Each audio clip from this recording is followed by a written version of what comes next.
The Rajasthan Royals, always a team to discuss after every IPL auction. They've got their work cut out ahead of a big one now. We're unanimous, Dan Vettori, Saurabh Somani, Gaurav Sundararaman and myself, that Sanju Samson will obviously be retained, probably even captain. And Josh Buttler, in spite of missing out on the second leg of the IPL after that form he showed in the World Cup and the player that he is, can't help but say you have to retain Buttler. So those are the two unanimous picks. Let's try and fill the other two slots, or up to two slots, shall we? There are 3 votes for Yashasvi Jaiswal as an uncapped Indian player. Dan Vettori is not gone that way. And the other interesting call that Dan has made is he wants Liam Livingstone to be retained, but not Ben Stokes. Dan. Oh, well, it's the 2 overseas retentions. And I think it's Stokes and Archer is the availability question. And it's been proven time and time again that whether they're coming off injury or whether the workload from the English series makes it difficult to rely on them. And I think in Livingston, you've got one of the most destructive batters coming through world cricket at the moment, plus the fact that he is a reliable off-spin bowler and he's a reliable leg spin bowler. And that package, I think, is undeniable. And he will go for a lot of money in the auction if Rajasthan don't retain him. But I think it's a sort of a once-in-a-lifetime opportunity to get a player of his skill. And I've worked with him firsthand in Birmingham in the 100 competition, and I saw what a player he can be and what he offers a team from his batting primarily, but his balance. So I just think he's an undeniable player at this stage of his career. All right. GS, you can make the case for Ben Stokes, who, in spite of all the uncertainty around his availability, you have retained. Yeah, I think Archer, the reason I didn't go for Archer was because of his elbow injury. I've heard that it's very hard to kind of bowl and recover from that. And like Dan said, we don't know about his availability and injury problems. But Stokes, again, he's been the MVP. He scored a couple of centuries. He's done it. He adds so much balance to a particular team. And among the overseas all-rounders, yes, you do have a Russell, you do have a few Pollards. I think Stokes not still there, but we've seen that he can bat anywhere. He can bat across faces. Great fielder.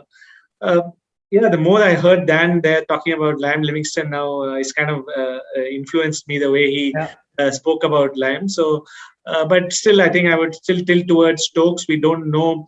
I would like to see his pedigree against quality spin, even though he's one of the best players of good players of spin. Liam, I'm not too sure yet in subcontinent. So I think I would still go for Stokes over Liam. Even when Stokes was with this team, it's not like he set the world on fire. And I just think Stokes somewhere else may be better off than in this setup. That's where I stand on Stokes. But Archer was the other option, and Saurabh, you're the only one to pick him. See, frankly, I think the world is just a much better place when Jofra Archer is fit and bowling fast. I don't want to imagine a world where he's not. If he's fit and bowling fast, he's a straightforward retention. Jofra Archer at his best is, he and Jasprit Bumrah are probably and Rashid Khan. I mean, but just pacers, it's he and Jasprit Bumrah who are the top of the tree in T20 cricket.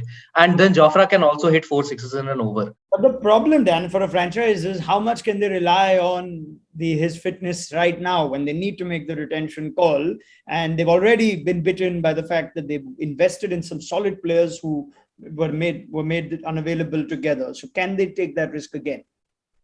Well, I don't think any of us are trying to diminish Stokes or Archer as players. I mean, they're exceptional, and if you knew they were available, whether it be injury or English commitments, obviously the priority is playing for England. Then they would definitely be involved in retention. But these are the mitigating factors, and I think it's just happening too often, particularly with Archer around injury and how England will want to utilise them and make sure that he's available. So.